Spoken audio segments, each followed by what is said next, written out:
কাল ব্রিগেডে বামেদের শক্তি প্রদর্শন এবং তার আগে ইতিমধ্যেই বিভিন্ন জায়গা থেকে কর্মী সমর্থকেরা আসতে শুরু করে দিয়েছেন এবং আজকে সন্ধ্যায় ইতিমধ্যে সেই প্রস্তুতি খতিয়ে দেখার কাজ শুরু হয়ে গিয়েছে। কাল বামেদের ব্রিগেড রয়েছে আর তার আগে আজ সন্ধ্যায় প্রস্তুতি খতিয়ে দেখলেন সিপিএম এর রাজ্য সম্পাদক মোহাম্মদ সেলিম এবং তিনি উল্লেখ করেছেন এটি যে দুর্নীতির বিরুদ্ধে মেহনতি মানুষের লড়াই।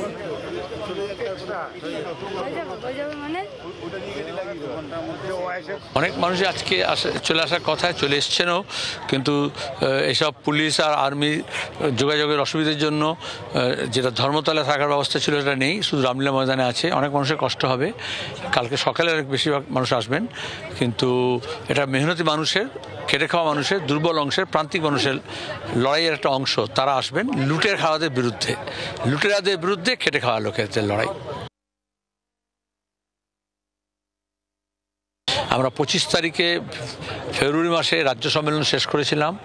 সেই দিনই ডানকুনিতে বিশাল সমাবেশ হয়েছিল, প্রান্তিক মানুষ বেশি এসেছিলেন।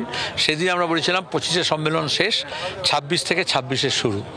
তার এক মাসের মধ্যে এই যে ট্রেড ইউনিয়ন, কৃষক সভা, ক্ষেত মজদুর, বস্তি, তারা ডেকেছে ব্রিগেড। আজকে বামপন্থীরা ছাড়া অন্য কোনো রাজনৈতিক দলের সাহস নেই যে ব্রিগেডে মানুষকে ডাক দেবে আর সেই মানুষ আসবে। বুথ দখল করতে পারে, ভোট দখল করতে পারে, মস্তানি করতে পারে, গুন্ডামি করতে পারে, কিন্তু একসঙ্গে এত মানুষকে নিয়ে আসতে পারবে না। তো 6 দফা 7 দফায় এক দলকে নিয়ে আর এক দল জায়গায় ঘোরায়।